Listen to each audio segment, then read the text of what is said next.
Pagi Bu Regina, Bapak-bapak dan Ibu-ibu yang terkasih. Saya eh, hanya terdorong ingin membagi lagi di bagian bagaimana kita harus mempersiapkan diri dalam menyambut menyongsong kedatangan ini hari Paskah dan juga persiapan dalam mempersiapkan diri nanti untuk menyambut Minggu Pesta Kerahiman Ilahi. Jadi, apakah kalau di sini kita sangat ditekankan bagaimana melakukan sakramen pertobatan dengan benar-benar dan dengan teliti. Itu berdasarkan 10 perintah Allah dan juga perintah gereja, 5 perintah gereja. Cuma karena waktunya hari ini terakhir, besok Senin udah mulai libur, mungkin akan saya bagikan yang tidak saya terbagikan hari ini. Mungkin saya akan kirimkan melalui ini ya, dalam grup untuk dibaca supaya bisa mempersiapkan diri dalam melakukan sakramen pertobatan dengan baik ya. Jadi hari ini saya bagikan apa yang bisa saya bagikan, yaitu pemeriksaan hati nurani Katolik yang terperinci. Ini sangat sangat terperinci. Pemeriksaan hati nurani dalam gereja Katolik yang baik dapat sangat membantu dalam memulai kehidupan baru dalam iman. Kita menggunakan pemeriksaan hati nurani untuk membantu mengingat dosa dan kegagalan kita selama periode refleksi tenang sebelum menghadap imam dalam pengakuan dosa. Jadi kita harus refleksi dengan tenang dosa-dosa apa sebelum kita menghadap masuk ke dalam sakramen pengakuan dosa. Penting bagi pemeriksaan hati nurani dalam ajaran gereja Katolik yang baik untuk dilakukan secara menyeluruh. Jadi kita sebagai umat beriman, kita selalu harus pernah melakukan general ya, secara umum general, pengakuan dosa secara general, yaitu pengakuan dosa yang dari masa kita mulai tahu berbuat dosa hingga saat ini. Jadi itu harus dikonfes, harus ini ya, dibawa di dalam sakramen pengakuan dosa secara general. Jadi itu bisa dilakukan beberapa kali dalam hidup kita. Jadi ini yang ingin saya bagikan. Inilah yang dikatakan penting bagi pemeriksaan hati nurani dalam gereja Katolik. Pengajaran yang baik untuk dilakukan secara menyeluruh. Ini akan membantu Anda mempertimbangkan dosa apa yang Anda lakukan dan membuat Anda menyadari dosa-dosa yang mungkin tidak Anda sadari sebagai dosa. Ini juga merupakan kesempatan untuk mengembangkan hati nurani Anda. Ini adalah bantuan penting bagi setiap umat Katolik. Untuk melakukan pemeriksaan, pertama, sisihkan waktu tenang untuk refleksi. Kedua, mulailah dengan berdoa kepada Roh Kudus, memohon bantuan dalam melakukan pemeriksaan yang baik untuk mempersiapkan pengakuan dosa. Bacalah hal-hal dalam daftar. Biasanya kita buat daftar ya.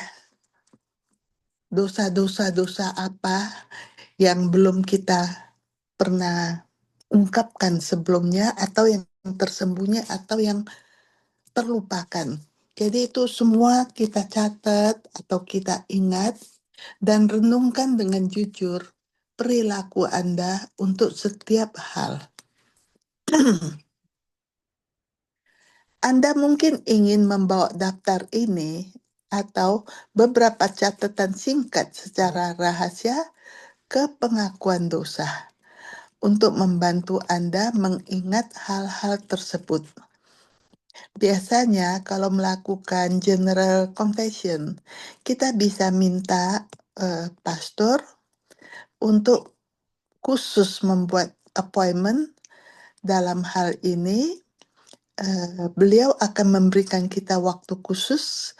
Kadang karena banyaknya orang menunggu di dalam antrian, kita terkesan ingin terburu-buru karena mengingat di belakang ada yang sedang menunggu. Tetapi kalau ingin melalui ini pastor dengan janji, kita bisa dengan rileks mengakui segala dosa-dosa kita, dan kita membutuhkan waktu ya, waktu yang cukup. Jadi tidak terburu-buru, berapa lama tergantung dari kita sendiri bagaimana melakukan pengakuan dosa itu dengan baik. Jadi tidak terburu-buru.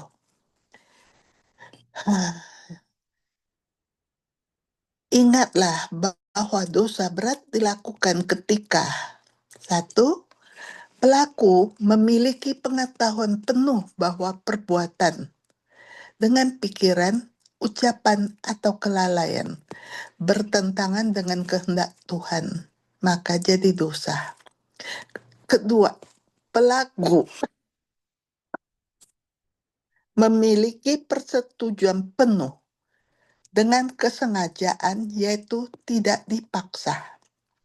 Ketiga, perkara berat apapun yang termasuk dalam 10 perintah Allah dan ajaran gereja adalah keadaan terjadinya dosa. Tanpa perlu bertele-tele, ada perbedaan dalam hal yang berat antara mencuri $10 dari seorang teman dan mencuri 10.000 dari sebuah panti asuhan. Jika salah satu dari 3 syarat ini tidak terpenuhi, dosa tersebut tidak disebut dosa berat, tetapi itu merupakan dosa ringan.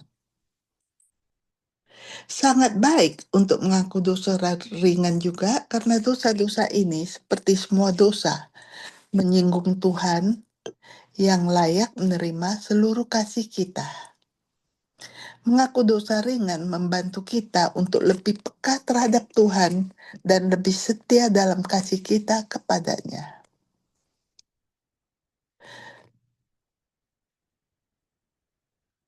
Jika ketiga syarat tersebut terpenuhi, dosa tersebut dikenal sebagai dosa berat. Tadi yang disebut di atas ya. Ingat, semua dosa berat harus diakui sesuai jenisnya. Jenis dosa apa dan jumlah kali dilakukan agar pengakuan dosa sah.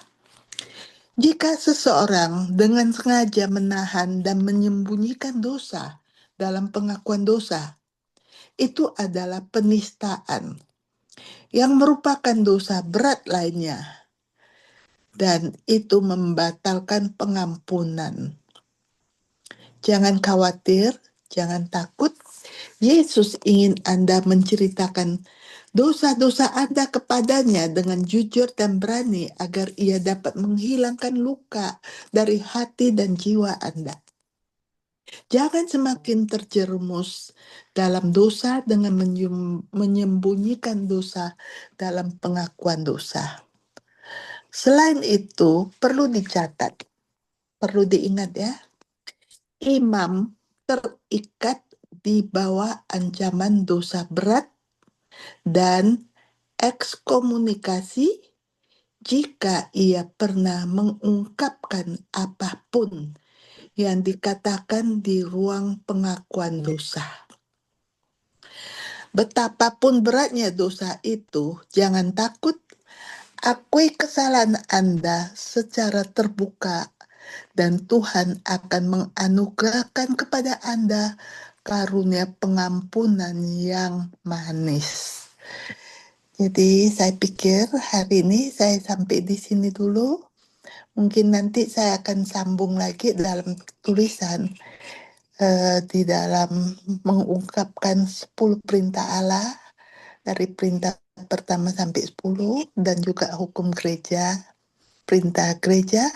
Mungkin saya akan masukkan pengirimannya di dalam grup doa sehingga bisa dibaca bersama dan merenungkan bersama dan memakai kesempatan itu untuk mengaku dosa dengan baik.